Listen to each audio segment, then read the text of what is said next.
How can we draw like this amazing artist? In this video, we're going to learn from Lane Brown. My name's Kenzo and this is Love Life Drawing. Thank you so much for watching.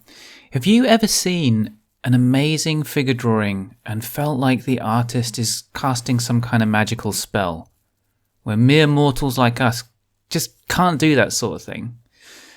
I've been enjoying Lane Brown's Instagram feed for a long time, and to me he felt like one of those magicians. So in these videos we're going to try to break down some of his drawings and understand what makes them great and what we can learn from them. We wanted to make this quality of drawing seem achievable to the mere mortals like us. And Lane's kindly allowed us to feature his drawings in this video, so thanks for that. And I also sent him a draft of the video and he provided a lot of extra really useful notes about his method, which I'm also going to insert to the video. Now, the easiest way to see Lane's latest figure drawings is by following him on Instagram, and his username is @lane.draws, so check him out there. So before we start to analyze the drawings, just a few quick basic notes. He does mostly 5 to 30 minute drawings, works a lot on newsprint. He uses a charcoal pencil, and he also does color illustrations and concept art, but today we're really just looking at his life drawings. He goes to a local life drawing class, which is where a lot of these come from, but also does practice from reference photos too.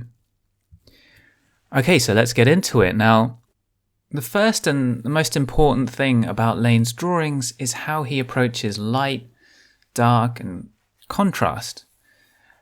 A figure usually has a lot of variation in the values, or in other words, in how light or dark each part of the figure is.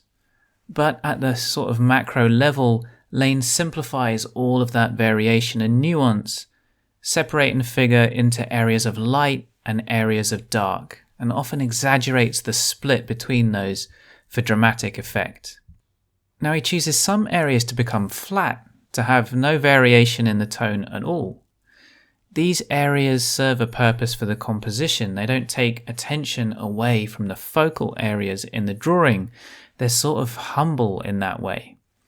But the shape of these areas does a lot of work. The shape shows the viewer everything they need to know about the form of the figure. Sometimes for an area of dark tone, the viewer's eye knows it's a dark area, so not only does he keep it flat, he doesn't even make it dark, he can leave it white. We still see it as a shade. He's giving the viewer enough information to explain the form, the shape of the figure, and where the light source is. So he doesn't even need to explain in the drawing that the area is dark. For the non-focal point areas, he's minimalist about the information he gives. He wants to let the viewer's eyes fill in the gaps that he's leaving. Now, he often kind of demarcates or outlines these flat areas with a strong line. The line gives the shape, which we mentioned was very important to understanding the figure's form and anatomy. But the line also brings out the light areas and kind of makes them pop, because it provides a strong contrast. The strong lines contain the light. He doesn't always want them to be really thick and heavy. They vary in weight. Now, Lane chooses some points or areas to give detail. The eye is going to be drawn to these areas. Sometimes it might be the face, but sometimes the face isn't given much attention. Now, Lane chooses some areas to then be very dark, and that provides depth to the drawing. Sometimes the form is already so clear from his minimalist marks that chunks of outline aren't even needed, allowing that part of the figure to merge into the shadow or light, maybe just with a very subtle indication of the line.